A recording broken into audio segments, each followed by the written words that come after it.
So if you don't remember, WBC Silver Champion 40-year-old Anthony Mundine was supposed to be taking on Austin Trout on a PBC on NBC, or was it CBS card? I believe it was on NBC. I'm T Street Controversy. This is T Street Controversy Live with RealCombatMedia.com, and I cover every single major fight live. Anthony Mundine is a 40-year-old Australian fighter. Hold on, I'm trying to turn the music off before it ends up blasting in your ears.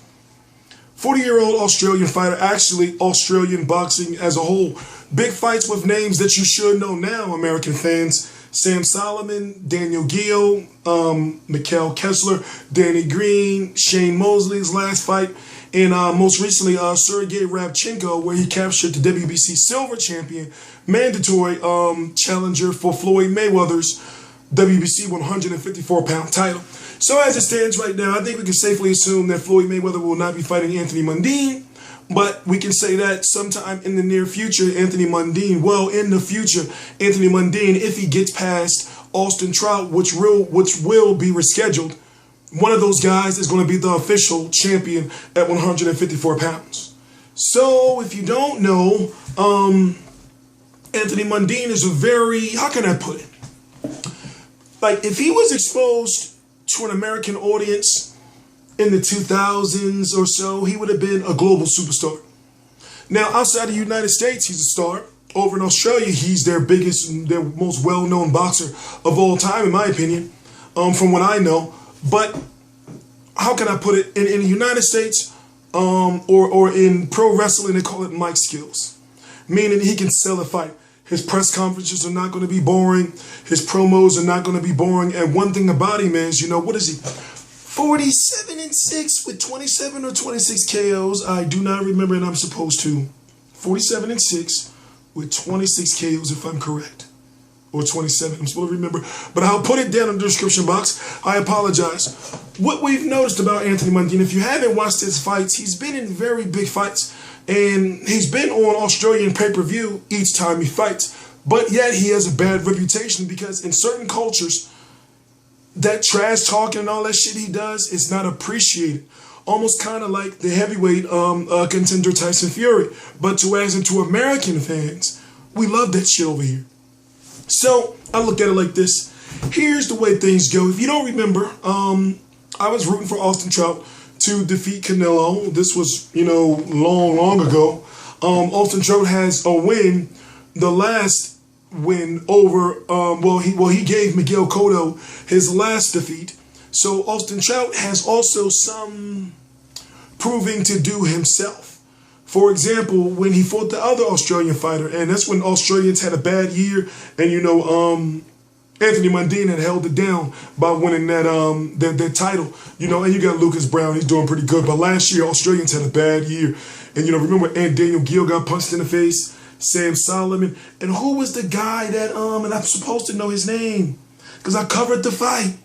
Who was the guy that Austin Trout fought, and he put Austin Trout down, and if he didn't, like, mess up his leg or something, you know, he had a good chance of beating Austin Trout. That goes to show you I cover so many fights. I don't forget the fights I cover. But I'm going to say this. Austin Trout is in a situation where he needs a win. I'm thinking, if I was to give the power advantage to anyone, I'm going to give it to Mundine. If I'm going to give hand speed to anyone, I'm going to give it to Austin Trout. If I'm going to give ring savvy and veteran experience with the age and the big fights and, you know, being on the big stage, I'm going to give it to Anthony Mundine. What does Austin Trout maybe have? Austin Trout maybe has the heart, but Austin Trout, even though he stopped his last opponent in an untelevised PBC bout, which, by the way, was kind of, you know, it kind of pissed me off because I'm thinking, well, was Anthony Mundine going to come over here and be untelevised? Kind of like, well, how would that have suited him? But I understand that people may be looking at him as being an underdog against Austin Trout, but I'm thinking to myself, well, what can Austin Trout do that hasn't been done to Anthony Mundine? And also, Austin Trout just does not have the power to stop at Anthony Mundine. So 40-year-old Anthony Mundine, who wants to be the first champion to win titles in descending weight classes. Remember, this is a man that's fought as high as 175 pounds before. You know, he's won titles at 168 and 160, and now he's trying to win a title at 154 pounds. That's pretty much amazing in my opinion.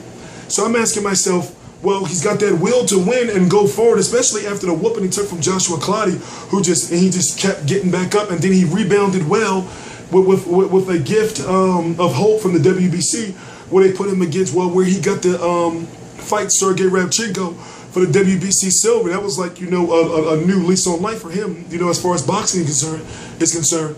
So now I'm asking myself, excuse me, my voice. I forget sometimes I have to take breaks. But now we're seeing that, well, is Austin Trout going to stop a man who pretty much has, like, even though, you know, people may not like his antics, he has a country on his back. Australia would love to have that WBC 154-pound title. But here's the thing, when it comes to WBC at 154, after the Austin Trout fight, you know, if Mundine wins or if Trout wins, you know, then they'll likely be fighting in a super huge fight for the vacated title of Floyd Mayweather. It's crazy, right? So, I am T-Street Controversy. This is T-Street Controversy Live at VOCombatmedia.com, and I cover every single major fight live. We are recruiting. We would love to have someone in not in Las Vegas, in Australia, covering all Anthony Mundine or Lucas Brown or any other fights. The benefit to Australian boxing is that we would love to be able to provide full coverage to, right now, there's like 18,000 something people here on this channel. Basically, my social media and YouTube reach is pretty wide. You know, we need somebody to start bridging the gap. So I would love to have someone, or, you know, several people over in Australia to cover fights for us. Now, what I mean by cover fights, you'll go to the press conference, you'll go to the weigh-in, you'll go to the media workouts, you'll send the footage over here to the United States, and we'll promote it heavily. So therefore, when fighters like Anthony Mundine come over here to the United States, or Lucas Brown, or guys like that come to the United States, or, you know, I know he's not from Australia, but guys like Joseph Parker come to the United States, then people know who they are, and they're not just labeling them like, oh, I've never seen him before, so I'm just going to call him a bum. T-Street's got some plans. But what you need to do is, you should email me at tstreetcontroversy on gmail.com, or if you can't understand the email, then go to the About section of this YouTube page, and you'll see all the links for the different social media. Then you'll see my email address. Email me a detailed email about yourself and your goals in boxing, and you will receive something back within 2 to 3 days. My bad, I'm just crossing out the videos I'm going to be doing. We'll take a little break, get my voice together. T-Street Controversy, T-Street Controversy Live.